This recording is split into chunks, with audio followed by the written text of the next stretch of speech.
hadlayo dalka Soomaaliya gaar ahaan magaalada Muqdisho waxaa ka socda dhacdo ugu ah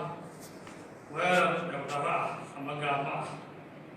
ah ku aan ka digi jiray ayaa farmaajo waxa uu ku qaaday xasan sheekh aadan gudoomiyihii hore baarlamaanka ah oo u dhow goobta mudaharaadka nabadda ah ee ka dhici lahaayeen ciidamada dowladda qalabka dowladda waxaa loo adeegsaday dadkii ciidanka wax ka dhisay qalabka wax ka lahaa ciidamada xukumi jiray in looga faa'iideysto oo weerar u qaado waxaan idin xaqiijinaa waa ibad qaba waa nabad qaba laakiin nolosha ilaahay waa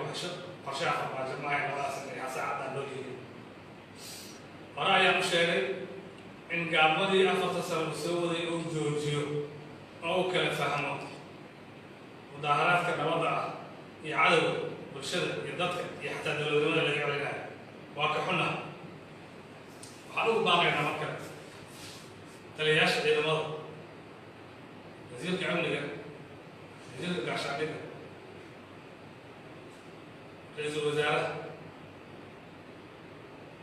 in gardarrada iyo gacanka hadalka iyo weerarka iyo isku daygaa dilka la joojiyo mudaharaadka nabadda ah laga horwareego dadku ay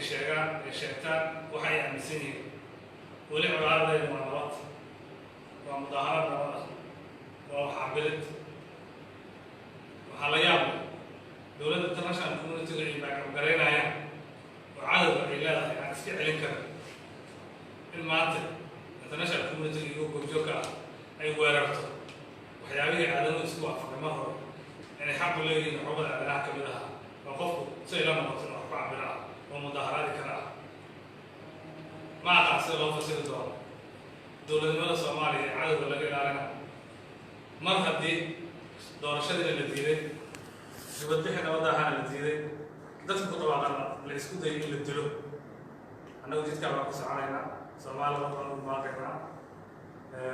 ciidamada soo weeraray waa naqaanaa tiradooda waa naqaanaa meelay kala yimaadeen waa naqaanaa amarkiisi loo sii waa naqaanaa waa mahadsantihiin